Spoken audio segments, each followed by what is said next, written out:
Today we're tackling, well, one of the biggest financial moves you'll probably ever make, buying a house. It's definitely exciting, but let's be honest. It's also buried under layers of complex financing, legal stuff, and yeah, a lot of emotion. That's exactly right. The real challenge for most buyers, is shifting focus, moving past just dreaming about the perfect home and really getting down to strategic financial planning. We've kind of synthesized this massive guide, pulling together the key steps. It's like a clear sequence of decisions really designed to save you time and, most importantly, save you money. Yeah, our goal here is to give you a shortcut to feeling confident about this. We want you armed with the knowledge to make smart choices, starting right now. Yeah. We have to start at square one, right? Laying that financial groundwork. Absolutely. That foundation it's everything. Step one is all about establishing your financial readiness. Ugh. Lenders are going to look at your income, your debts, your savings, sure. But the single biggest factor, it's your credit score. Okay, so we hear that number, 620, tossed around a lot, like that's the minimum score you need for loan approval. But for our listeners who really want the best rates, the maximum savings, why isn't just hitting 620, good enough? Well, because the whole loan structure is built around risk. And your credit score, that's the lender's main risk indicator. So yeah, 620 might get you in the door, technically. But a score in the high 700s, that dramatically improves your interest rate. We're talking over a 30-year mortgage, even like a 0.5% difference, that can save you tens of thousands of dollars, literally. You're paying less for the exact same house just because you took the time to prepare your credit strategically. Wow. Okay, that makes sense. Which brings us straight to step two, setting a realistic budget. And this isn't just about the loan amount itself, the principal and interest. You mentioned PITI. Right, PITI. It stands for Principal, Interest, Taxes, and Insurance. Those four things make up your actual monthly housing payment, and that's often where the surprise expenses tend to hide. I think the biggest shock for many first-time buyers is PMI, private mortgage insurance. Ah, PMI. That thing you have to pay if you don't put down 20%. Exactly. If you can't swing that full 20% down payment, PMI becomes mandatory on most conventional loans. And that's not a small fee, is it? It can significantly bump up your monthly payment and just eat into what you thought you could afford. It's huge. It's a major strategic point, actually. If you can somehow scrape together that extra few $1,000s to get over the 20% line, boom, you eliminate PMI instantly. So it's like a short-term push for a big long-term win. It's that classic trade-off, yeah. Short-term pain, long-term gain. Plus, you've got to remember the upfront costs, too. It's not just the down payment. We're talking closing costs, maybe attorney fees, appraisal fees, inspections. These can easily add up to thousands of dollars, and you need that in cash. Right. You have to budget for that separately. And understanding that budget is so key because, well, here's the reality check. What your budget actually buys totally depends on where you're looking. The average U.S. home price is, what, around $363,000? Yeah, but that national average, it's almost meaningless for an individual buyer. The regional differences are just vast. You might find a perfectly nice home in Mississippi for, say, an average of $188,000. Okay. That's a completely different financial world than trying to buy in, like San Diego, where the average is nearly $1 million, $983,000 roughly. Or even within the same state. Look at New York. New York City averages close to $800,000. But you drive just 3 hours upstate to Albany, and the average drops below $320,000. Yeah. It really drives home that sometimes the most affordable house is the one you decide to look for in a more affordable place. That realization is so important before we even start talking about financing options. Which brings us to step four, shopping for mortgages. Now, this can sound really overwhelming, I know, but often the best choice for you boils down to your specific situation. Credit, savings, maybe job type. Okay, so break down the main types for us. What are the core differences, the kind of strategic trade-offs for each loan? All right. The standard, kind of the workhorse, is the conventional loan. These are usually best if you have good credit and can manage that 20% down payment to avoid PMI. The average rate right now is floating around 6.71%. So the trade-off is you get excellent terms, but it requires the most upfront financial muscle. Gotcha. But what if you haven't saved up that full 20%? What are the options then? That's where the government-backed loans really come into play. First, you've got the FHA loan. These allow down payments as low as 3.5%, provided your credit score is 580 or higher.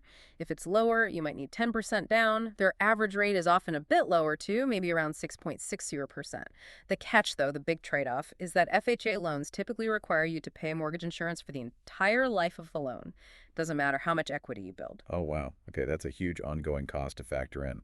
Forever. Pretty much, unless you refinance later into a conventional loan. Then, for those who qualify, there's probably the best deal out there, the VA loan. Right, for military members and veterans. Exactly. Exclusive to them.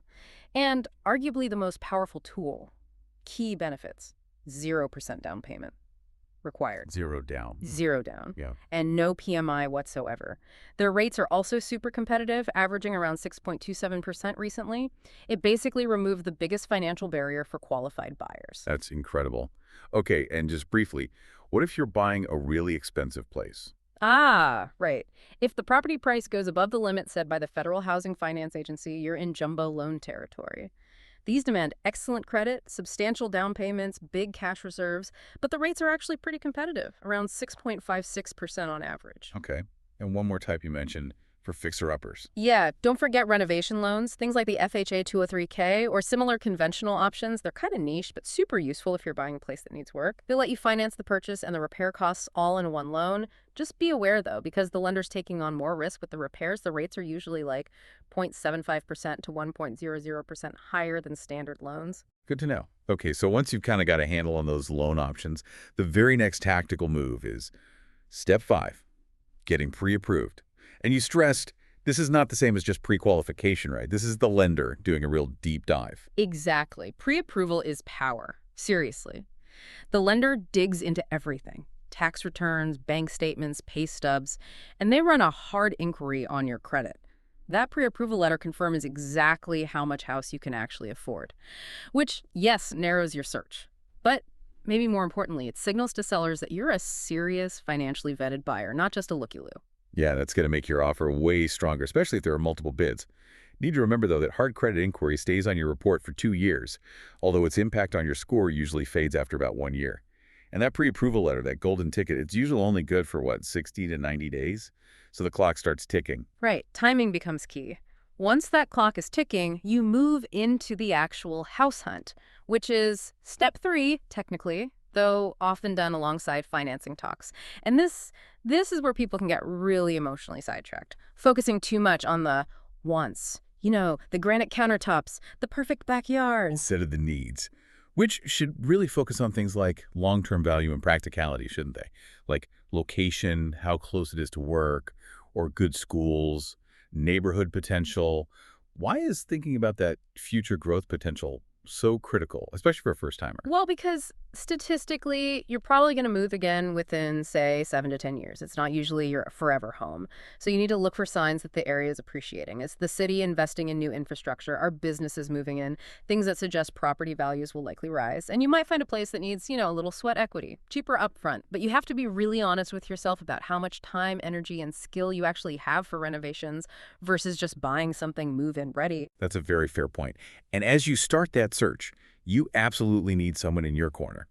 Which brings us to step 6, finding a great real estate agent. Yes, your agent is your advocate. They are legally bound to represent your best interests. They're your fiduciary. They handle the negotiations. They guide you through mountains of complicated paperwork. Honestly, one of the biggest mistakes first-time buyers make is thinking they can go it alone to somehow save money.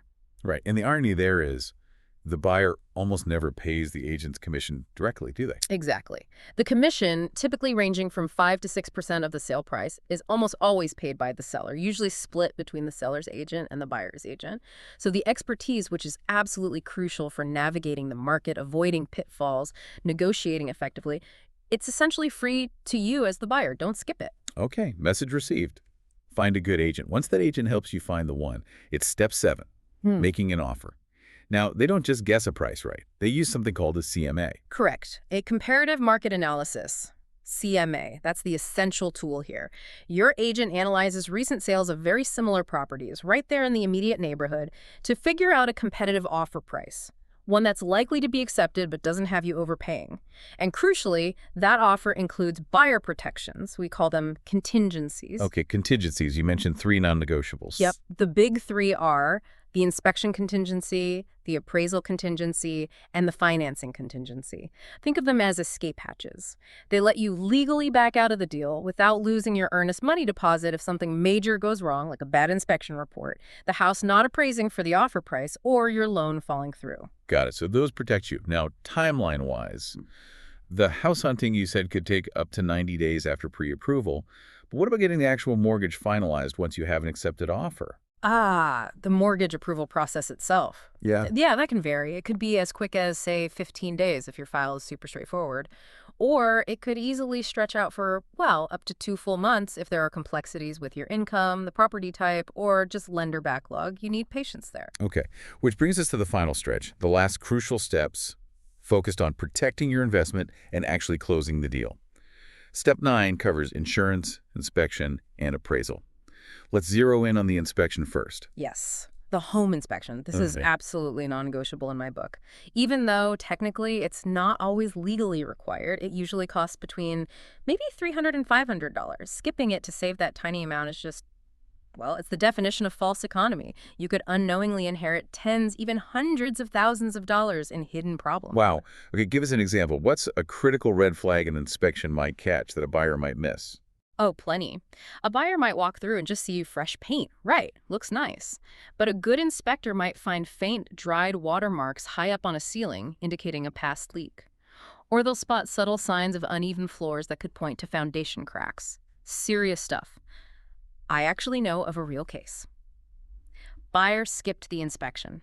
A year later, found out the attic had suffered a massive termite infestation years before, badly compromising the main support beams. Oh, no. Yeah, that $400 inspection they skipped, it would have saved them a $30,000 structural repair bill. Don't skip the inspection. Lesson learned. Hmm. Okay, then there's the home appraisal. This one the lender requires, but the buyer pays for it. Why is this valuation so important for the deal moving forward? Right. The appraisal is crucial because the lender will only give you a mortgage based on the lower of 2 numbers, your agreed upon purchase price, or the official appraised value determined by their independent appraiser.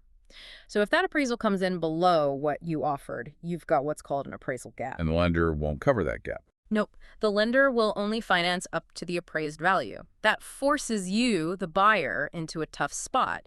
You either have to try and renegotiate the price down with the seller, or you have to come up with the difference in cash yourself at closing. Otherwise, the deal could fall apart based on that appraisal contingency. Okay, that makes sense. So if the appraisal or the inspection reveals serious issues, that leads us to step 10, renegotiation. And you mentioned your leverage here really depends on the market conditions, right? Supply and demand. Absolutely. If it's a buyer's market, meaning there are lots of houses for sale and not as many buyers, you have much more power to ask for repairs or price reductions. Properties are sitting longer. But even in a hot seller's market, you should still focus your negotiation requests on the big things. Safety hazards, major structural issues, essential systems like roofing or electrical. Prioritize fixing a leaky roof or unsafe wiring over asking for credit for, like, outdated bathroom tiles. That's cosmetic. And a good tip, strengthen your case by getting actual repair quotes from licensed contractors to show the seller the real cost involved. Makes your request much more concrete. Smart.